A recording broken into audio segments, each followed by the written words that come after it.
time. The light was very bright, but he saw the trees and the river. He saw the mountain and the sky above it. At first, he was afraid, and the hairs on his back stood up. But nothing happened, and after a time, he moved outside, and immediately fell 1/2 meter down to the ground below. He hit his nose on the ground and cried out. Then he fell down a hill. Over and over he went, until at last he stopped. For a minute or two, the gray cub was afraid to move. He sat and looked around him. Then he got up and began walking. He walked into things or fell over them, and he hurt his feet on stones and his head on trees. He came to a stream and looked into the water. But when he put his foot on it, it was cold, and his foot went through it. Then he heard a cry and saw a small yellow animal under his foot. It was a young weasel. The weasel tried to run away, but the little gray cub turned it over with his paw. Suddenly, the mother weasel came to help her child. She attacked, and the cub felt her teeth on his neck. He tried to pull away, but the mother weasel was very strong. She held on to him. Blood came from the cub's neck. He started to feel very ill. Then there was a noise, and the she-wolf came running from the trees. At once, the weasel left the cub to attack the she-wolf. It was a big mistake. The she-wolf was much stronger than the weasel, and a minute later, the mother weasel lay dead on the ground. The little gray cub ran to his mother, and she cleaned the blood from his neck with her mouth. Then the two of them ate the dead weasel before they went back to the cave to sleep. Chapter 3. White Fang.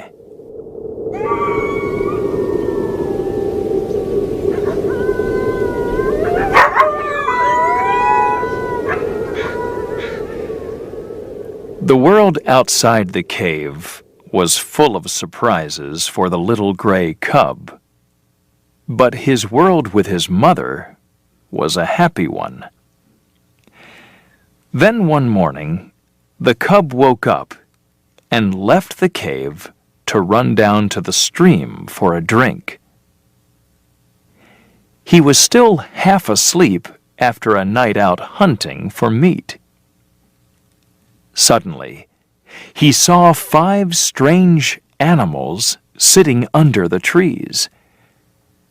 They did not jump up or show their teeth, and they did not growl.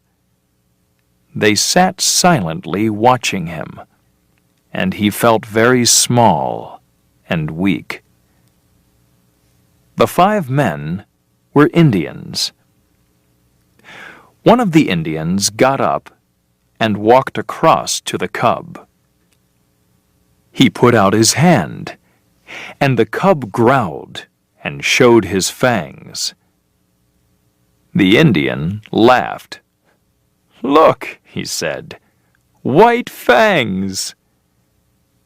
The other Indians laughed loudly. "Bring him here," they said. The first man put his hand near the cub again, and the cub moved quickly to bite it. Immediately, the Indian hit the cub on the head and knocked him to the ground. The 4 other Indians started to laugh again, but they stopped when they heard a noise. The cub heard it too. It was his mother coming. The angry she-wolf ran into the middle of the little group and growled loudly. The men quickly moved away from the cub. Then one of them looked at the she-wolf in surprise. "Kiche!" he called. The she-wolf stopped growling, and a strange light came into her eyes. "Kiche!" the man said again. And now the she-wolf became quiet and lay down on her stomach. The cub did not understand. He was surprised to see the Indian put his hand on the she-wolf's head, and even more surprised when she didn't bite him. After this, the other men came across and touched the she-wolf and spoke to her. Her father was a wolf, but her mother was a dog, one of the Indians said. "Do you remember, Three Eagles?" "Yes, Gray Beaver," a second man said. "She ran away a year ago." "Yes, because there was no food for the dogs," Gray Beaver said. "And since then, she has lived with the wolves." He put his hand on the cub, and the cub growled and showed his fangs. Gray Beaver immediately hit him on the nose, and the cub closed his mouth. Then the Indian rubbed the cub's head between the ears and up and down his back. "His father was a wolf," Gray Beaver said. "This cub is more wolf than dog.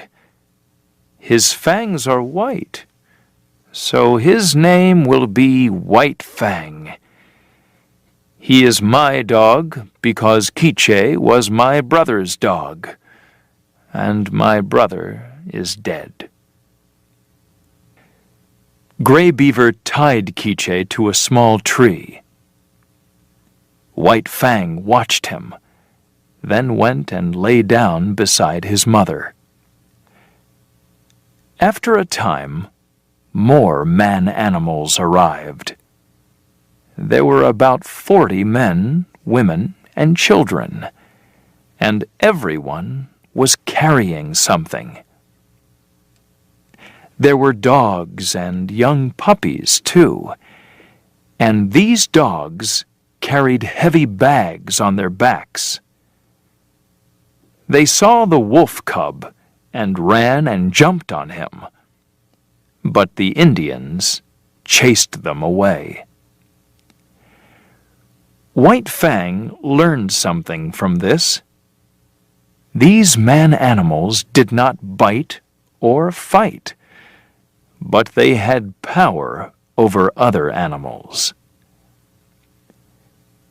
The group of Indians started to move away, and a small boy took Kiche and walked with her.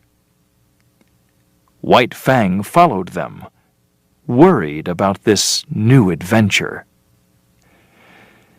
They walked along beside the stream until it met the Mackenzie River.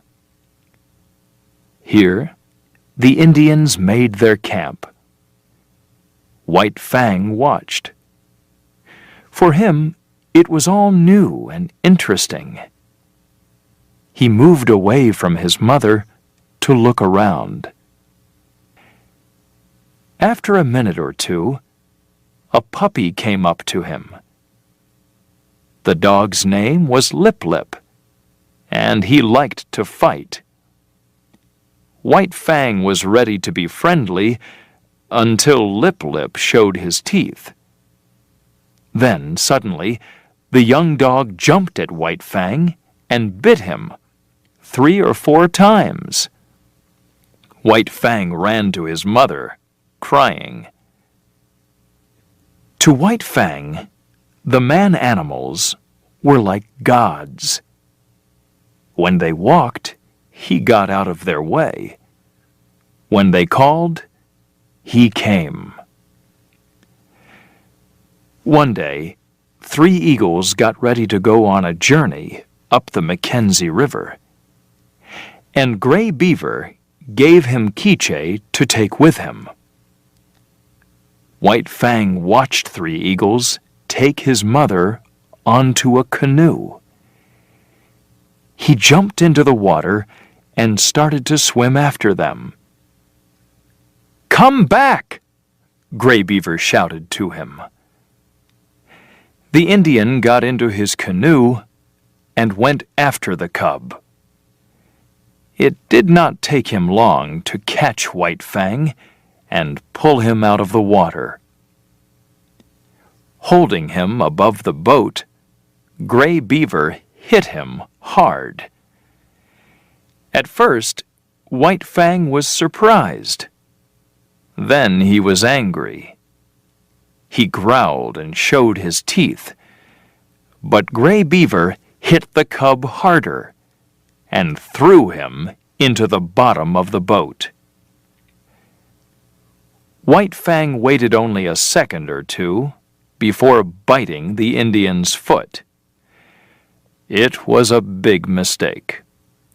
Now Gray Beaver was even angrier. He hit the cub again and again with his hand and with the paddle of his canoe, until White Fang was too hurt and afraid to bite him. He followed Gray Beaver to his teepee. That night, he remembered his mother and cried loudly. Gray Beaver woke up and hit him. After that, the cub only cried quietly when the gods.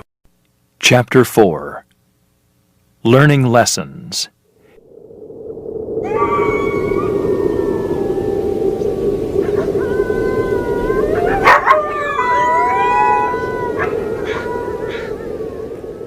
There was always something interesting happening in the camp, and White Fang was quick to learn. Most of all, he learned how to fight. His worst enemy was Lip Lip. White Fang was brave, but Lip Lip was bigger and stronger, and was always looking for a fight. The other dogs were unfriendly too. They joined Lip Lip and started fights with the little wolf cub. And when it was time to eat, they chased him away. So White Fang learned how to fight harder and faster, and to hurt others quickly. He learned how to steal their food, and he became braver and angrier and more dangerous every day. In the autumn of the year, the Indians took down their teepees, packed their bags, and got their canoes ready to go hunting. White Fang watched some of the canoes go down the river. He understood what was happening and quickly decided not to go with them. Now he could be free. When nobody was looking, he ran through the trees and into a stream. The water was very cold, but he wanted to hide his trail. After some time, he climbed out of the stream and found a place in the undergrowth to lie down and sleep. Later, he woke up to the sound of Gray Beaver's voice. White Fang did not move. Again and again, Gray Beaver called his name. But at last, everything went quiet. For a time, White Fang played between the trees, happy to be free. Then it got dark, and everything was silent. Only the trees made noises above him. He was cold, but there was no warm side of a teepee to sleep against. And he was hungry. He remembered the pieces of meat and the fish which the men threw to him in the camp. White Fang ran back to the Indian village, but there was nobody there. Suddenly, he felt lonely and afraid. The next morning, he started to run along the riverbank. He ran all day without resting. He climbed mountains and swam across streams, always following the big river. It started to snow, but he ran all that night and again the next day.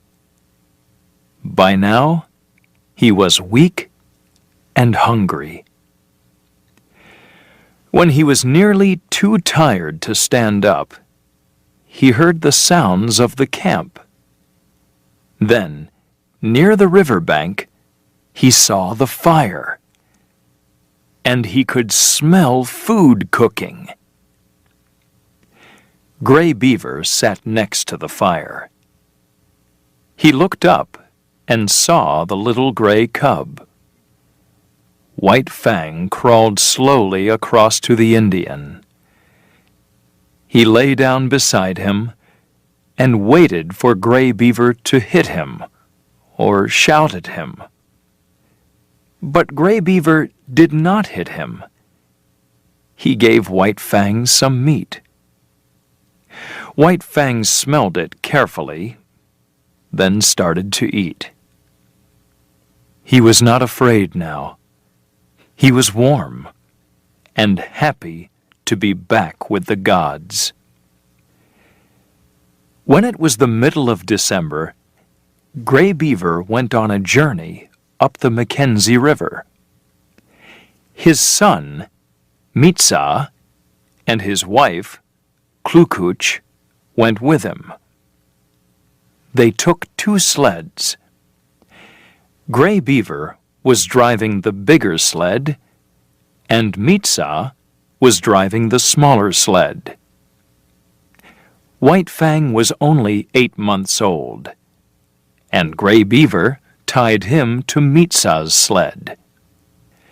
Lip Lip ran at the front, with White Fang and 5 other puppies behind him. White Fang learned to be afraid of men's hands.